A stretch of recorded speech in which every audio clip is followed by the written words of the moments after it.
Hi, I'm John Niehaus, Director of Program Development for the National Association of Flight Instructors. I'd like to welcome you to this edition to the NAFI 10 Question Challenge. It's the online video series where I ask, as you would guess, 10 questions to successful flight instructors who have made a name for themselves within the industry and even sometimes transitioned it into other things. Today, my guest is Nick Frisch. Now, Nick's been flying since 1971. He started out as a beach factory instructor. He has been a flight school manager. He was aviation director for the Florida Institute of Technology. He's been a 4-time master instructor for NAFI. And he's even been awarded the prestigious Eggs Bueller Award with the National Association of Flight Instructors as well. Longtime instructor, also a charter pilot, and currently he is a professional aviation mentor. Nick, welcome. Thank you so very much, John. I'm happy to be here. Now, Nick, this is a special pleasure for me because recently I did an interview with Tom Turner, who actually happens to be one of my mentors, and he then listed you as his mentor. So this is truly special for me. I really appreciate you taking the time. So we'll just jump straight into it. Was flight instructing part of your original career plan, or was it something you never anticipated doing? You know, it wasn't part of the original career plan. When I kind of stumbled into the notion that I wanted to be a professional aviation person, my dad was an engineer at Beech Aircraft, so I learned to fly in the Beach Employees Flying Club.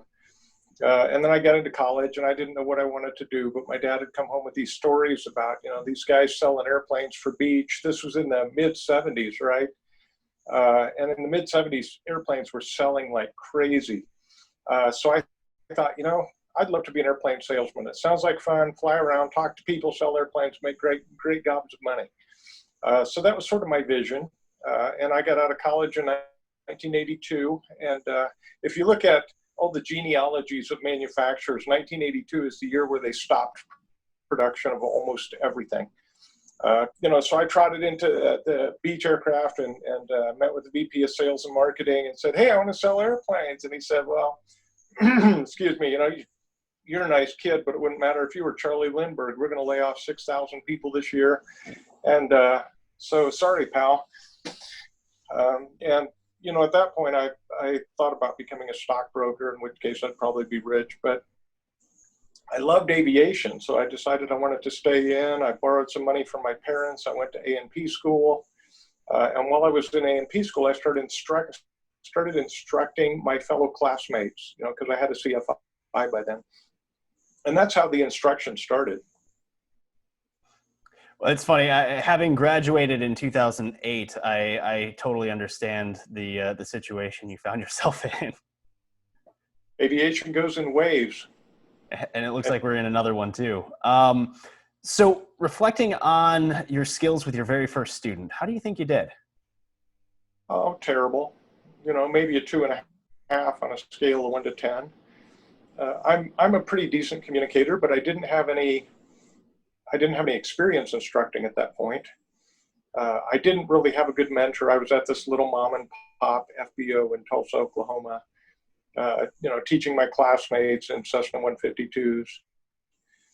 And I remember I had my my bag, my attaché with the books and lesson plans and whatnot in there, you know, that I would bring to the flight lessons. And at one point, the wife of the FBO owner pulled me aside and she said, "You know, Nick, when you show up with that bag with information in it, it makes it look like you don't know what you're doing. So ditch the bag." And so I did, because I didn't want to be, you know, people think I didn't know what I was doing. I knew I didn't know what I was doing. But anyway, I ditched the bag, and I didn't have any lesson plans, and I didn't have a curriculum, and I didn't have a lot of experience. So I was just kind of making it up as I went along. And I would say that was terrible. It was just terrible.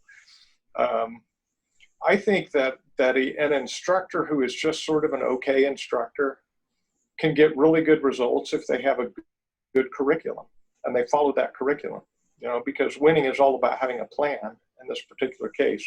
So, you know, if I could, I guess I'd go back and apologize to those first students that I had. They seemed to be having fun. But I don't think I was a very good instructor. Well, it's interesting because some of the best instructors I know are the ones that are saying, yeah, I could have done better. And so that humbleness, I think, is part of what makes them great instructors. And it would appear that that you follow that trend, and I can certainly appreciate that. The other point that I think is interesting, I had a veteran instructor one time tell me that it's interesting to see the progression of a pilot because their flight bags get smaller. So the student pilots will show up with these big duffel bags. They go to Sporties, they go to ASA and all the rest of the vendors, and they buy all of these cool gadgets and things like that. And then the longer they're in aviation, the more they progress, those bags get smaller and smaller as they realize they don't quite need all of those things. So it sounds like that may have been the progression for you. I know it was for me. I had all kinds of cool stuff that I don't use anymore. Yeah, I used to have some cool stuff. I was talking to my number 3 son, George, who was learning to fly. And he's flying in the Puget Sound region, Cessna 172s, and they were talking about going to the Renton Airport. And I was starting to talk to him about ditching. Just because where do you put the airplane? And in the case of the Puget Sound region, there's lots of places you can go in the water. And we were talking about whether you should have the door open. And he got on the internet and he was reading all about, ditching a Cessna 172 and what you do with the door. And he came across this guy who in his flight bag had rubber stops to hold the door open on a Cessna 172 in case they needed to ditch. And I thought, it's nothing I've ever had in my flight bag, but it kind of makes sense if you can't find anything else. They make gadgets for everything nowadays. It's amazing. You can fill up the whole passenger compartment with that. Yeah. So I know you mentioned in your previous answer that you didn't really have that much of a mentor when you first started out, but most of us do at one point or another have one.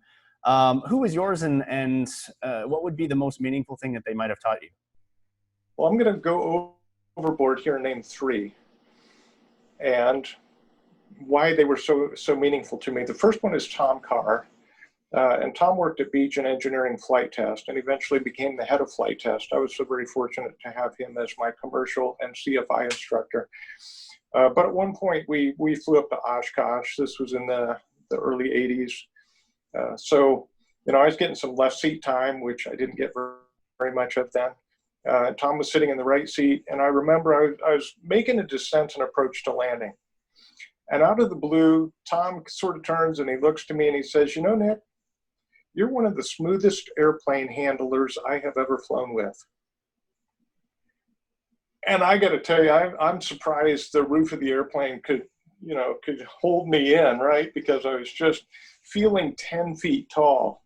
And I probably almost crashed the airplane, because I was so distracted by that compliment. It made me feel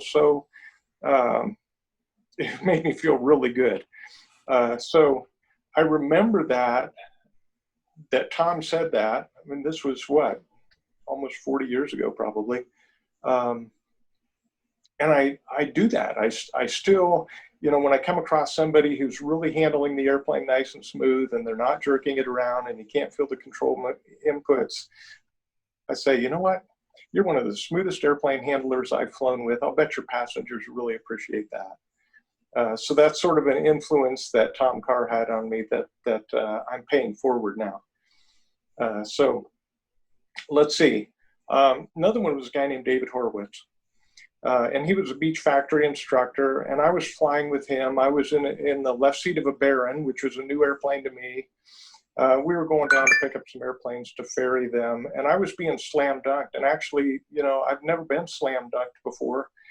So I was high and fast in this Baron, way above the gear speed. And I was being asked to make a descent, and I was clearly behind the ball. I was behind the airplane. I wasn't sure what to do.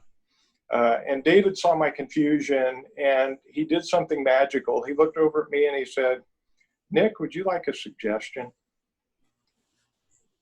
And what he did in that moment was he lowered my natural defenses against what I would call unsolicited advice. And I think most people have a barrier against unsolicited advice. Somebody comes up and tells you what to do and you haven't asked them and you haven't given them permission.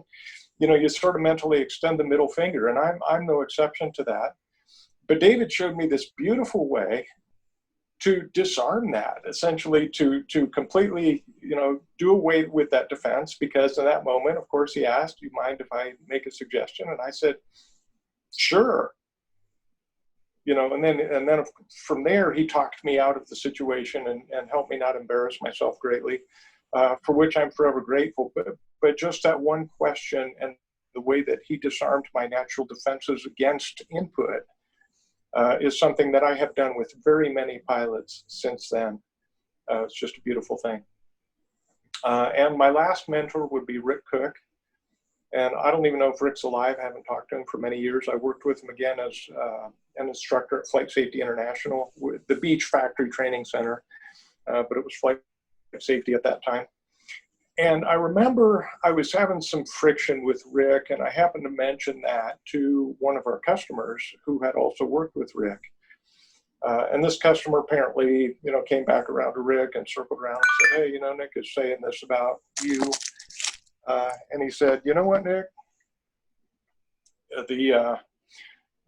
The people who formed the original 13 colonies and declared independence, one of those guys once said something which was, we need to all hang together, or assuredly we will hang separately." And essentially what he was telling me is don't trash talk your colleagues. And that was really good advice. So I appreciated that Rick did that for me, and the other two mentors, David and Tom. That's more than you wanted, I know, but I just, I'm grateful to those guys. I think that's perfect. It's always interesting to see how various individuals have influenced people that you come across. So I think that's great. So what is the most valuable non-aviation skill you've learned in the capacity of operating as a flight instructor? Well, I'd say there's two things. One is customer service, because flight instructing is very much a customer service activity. The only reason you're there doing what you're doing is because somebody else is in the left seat learning how to operate an airplane. So good customer service is something that I eventually came to realize was really important. And so I started reading books on customer service that were aimed at business people. But really, I was just doing that to be a better flight instructor. So that was item number one. And item number two are the principles of aviation risk management, the SMS kinds of principles, and you can apply that to a lot of things in business, a lot of things, even at home and family. So I was very happy to have been educated on the principles of risk management. So what do you enjoy most about your time as a flight instructor? It's the people. I really like flying airplanes, but I get so much more out of flying an airplane with somebody else than I do flying an airplane by myself. It's so much more enjoyable to have somebody on the front of the airplane that I can share the flight with. Mm-hmm. And as an instructor, of course, I'm not only sharing the flight, but I'm creating value for them by helping them, understand how to do a procedure or, a task, or showing them some techniques that make it easier or better for them in terms of what they're doing. I like that a lot. And it doesn't really matter the airplane. My son George is flying a Cessna 172. I love Cessna 172s, believe it or not. And I'm happy flying a Cessna 172 as much as I was happy flying the Citation, or I got to fly the Beech Starship once. My dad was one of the engineers on the Beech Starship, and that was an exceptional experience. But besides that, 172 is great. And what makes it better is having somebody in the seat next to me that I'm really enjoying sharing the flight with, and also helping them in some way become a better pilot. There's nothing like sharing your passion with somebody else. Nothing like it. So that's my life. So what is your favorite instructional story, whether it be scary, interesting, fun? I've got a lot of instructional stories that I try not to tell because it makes me look like I'm dumber than a box of rocks. I am alive by the grace of God, but so here's a story. I ran a flight school in Seattle for 10 years, and I convinced them they needed to change over from Duchesses to Seminoles. So, I went down to Florida to pick up some Seminoles at the Vero Beach factory. And I was flying a Seminole with a customer. The customer was not multi-engine rated, but he was a smart guy, and he was a good flight planner, and he was a good instrument pilot, and I kind of let him do most of the work with regard to flight planning. So we were tooling along in this Seminole across Texas, and we were headed for El Paso, as I recall, and we were bucking a 50-knot headwind. And it became very clear that our fuel reserves were going to be really marginal when we got to our destination. And I was a little concerned about that. And the wind was straight out of the west. So, I tuned up the ATIS when we were like 100 miles out and found out that the east-west runway had been nodemed out of service. Now, this was something I should have been aware of before we took off, but I was a little lazy on reviewing the flight planning because this guy was so good at it. I kind of got a little complacent. So here we have this 50-knot headwind, and we're going slow, and fuel's getting low, and I find out the runway's been nodemed out of service. And I thought, okay, this is not a great big deal, right? What I'm going to do here is we'll just find another airport and land and get some fuel. And then I started looking at the sectional chart, and I realized, wow, all the runways in Texas are aligned north and south. I couldn't find an east-west runway to save my life or to land the airplane. And I thought, wow, this is pretty weird. So I thought, well, maybe I can land a Seminole in this crosswind. And so I lined up on a runway, and I tried to hold crosswind correction for 35-knot crosswind with the Seminole. And I couldn't do it. I thought, I'm going to wreck this airplane if I try to land it in this crosswind. So, I was climbing up away from that attempt, and the guy beside me says, "Hey, Nick, we're getting kind of low on fuel." So I did something that I'm glad that I did, which is I pulled the prop RPM way back, and I leaned the mixture on the lean side of peak EGT to save fuel, and that made a big difference. And then I did something else I'm really glad that I did, which is I got on the radio and I called up, I think it was Fort Worth Center, and I said, "Hey, I got this problem. I'm somewhat low on fuel. I'm not going to be able to make my destination, and I can't land the airplane north or south in this wind. Can you help me find an airport with an east-west runway?" And so, there was silence for a little bit. He came back and he said, "Hey, I've got you Frederick, Oklahoma." And Frederick, Oklahoma is one of those old World War II Army air bases that has the 3-runway design. Mm-hmm. And there was a taxiway that bisected the airport going east-west. So we flew to that, and we overflew the taxiway, and it was clean, so we landed there. And I was so grateful to have the airplane on the ground and to be able to get out and not having had wrecked that airplane. And so what that taught me, obviously, is don't be lazy in your flight planning, especially when somebody else is doing your job for you. And it never hurts to ask for help when you're in a situation where you're worried about, what the outcome is going to be. So there's my story. Well, I mean, a couple points to that. It's funny, when I was doing my initial CFI, the guy who trained me, he basically, his big point was, don't trust anybody. It doesn't matter how good your student is. It doesn't matter how good your co-pilot is. If it's something important, things like checking the gas cap, checking the oil, checking the flight planning, he said, they can tell you all day long that they did it, they checked it, everything's good, but always check it yourself. And that was something that he reaffirmed to me. And that actually bit me because I had one time where I didn't check it, and next thing I knew, the gas cap was laying on the taxiway. So I certainly feel your pain there. And additionally, I would guess that for your future lessons that teaching leaning of the airplane was probably one of your larger priorities, just having had that experience. Well, so you get another story with that. I was flying with a guy, and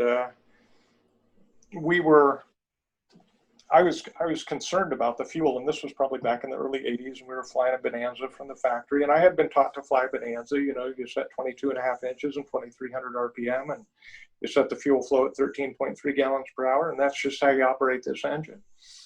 It never occurred to me during that flight that I should pull the prop RPM back and lean the mixture on the lean side of peak EGT to extend the range of the airplane. I hadn't been taught how to operate engines that way. I didn't teach people how to operate engines that way. But later on, I understood, hey, there's all of these other charts in the performance section for a reason. And one of the things you ought to know is how to get maximum range out of the airplane. Mm-hmm. So ultimately that became part of, like the flight safety bonanza training, for example, that Tom Turner was involved in. Well, and it's incredible how many, even instructors or ATP pilots that may not completely understand the process for getting that range, just because their instructor might not have shown them, and because that didn't happen, then they're not quite sure. I've seen that all over the place too. Sure. In your mind, what quality or skill makes for an exceptional flight instructor? I think it's probably focus on the client and understanding how they learn, because people learn differently.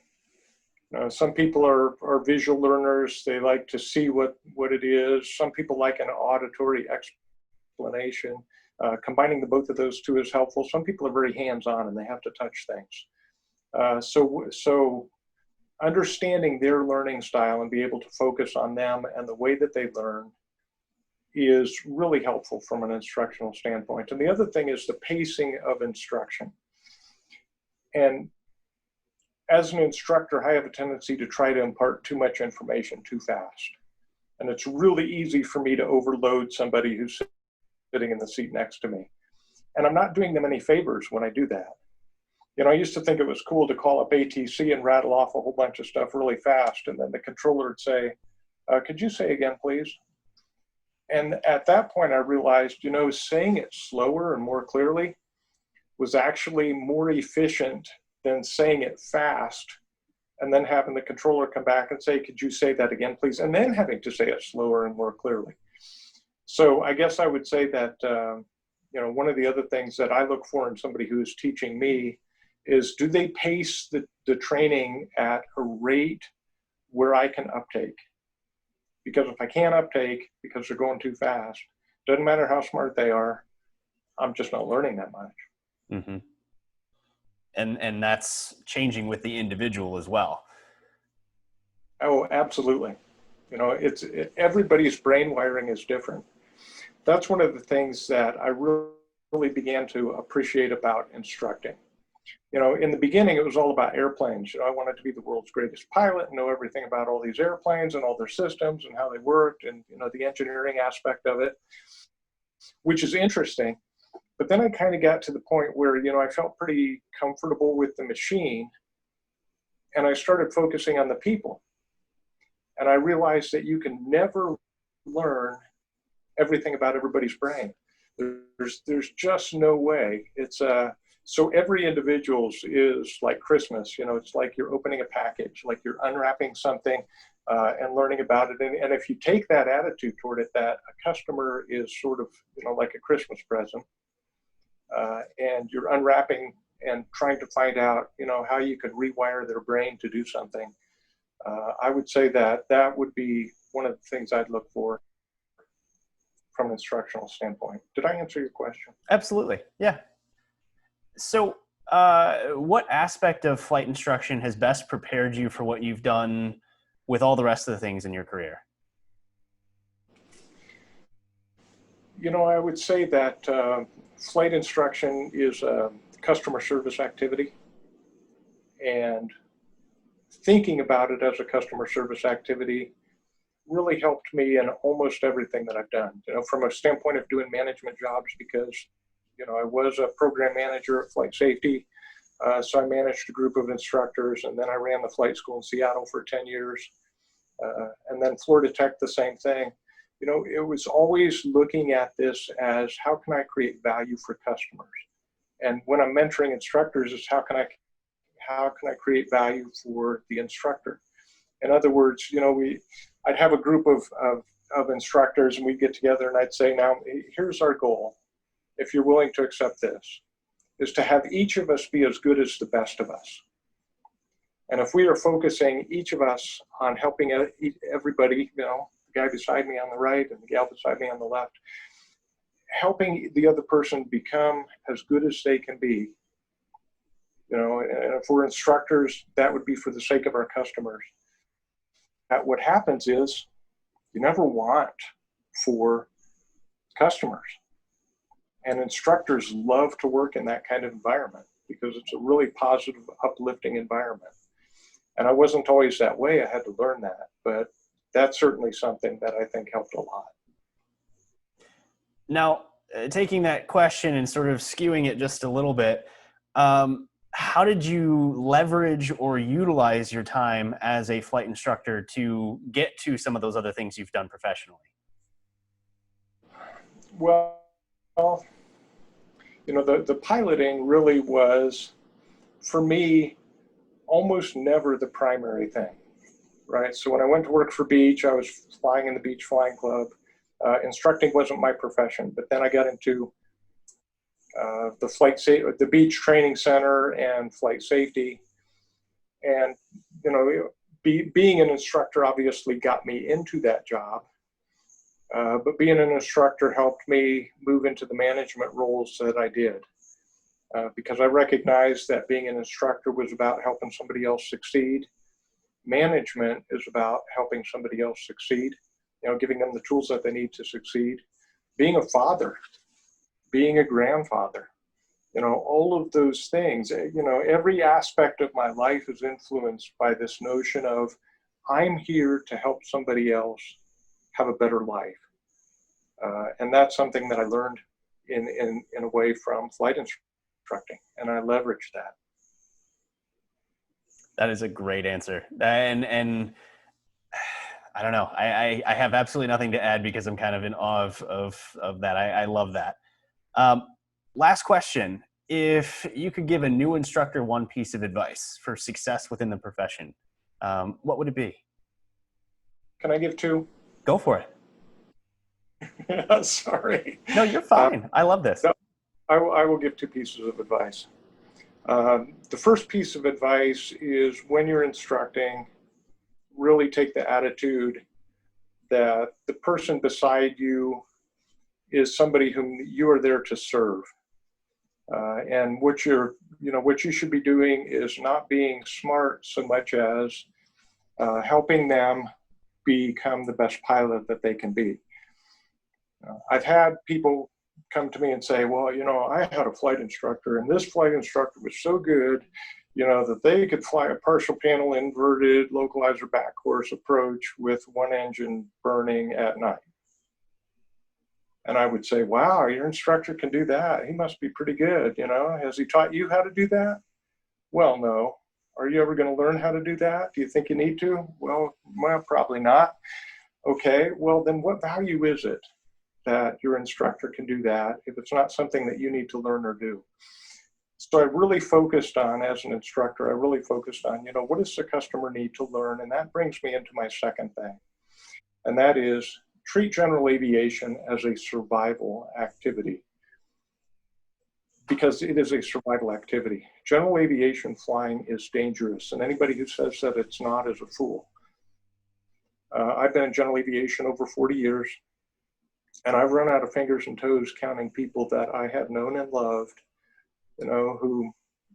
really known and loved as friends or colleagues, who have died in general aviation accidents, and almost all of them were unnecessary. So I guess I would say from a risk management standpoint, you're keeping your customer alive. You're teaching them the skills that they need to stay alive. And that's important. And a lot of times I think that's underemphasized. I really appreciate it when John King started coming out and saying, hey, you're telling these people that, the most dangerous part of their flight is the drive to the airport. And that's true if they're getting on an airliner, but it's not true if they're getting into a 172 or a Bonanza or whatever, general aviation airplane. General aviation piloting is a survival activity. So do everything that you can to keep your customers alive, and you'll be glad that you did. The air, like the sea, is a unforgiving mistress, as they say. It is unforgiving indeed. Well, Nick, that's all I've got for you. I truly appreciate you taking the time to answer these questions. I very much appreciate the detail that you put into it. And I think it's really going to not just provide us with some truly entertaining and informational stories, but it's going to go on the list of um, ways that we're going to calculate at the end of this program the keys to success for the industry. So I very much appreciate it. Well, you're so very welcome, sir. It's been delightful spending time with you.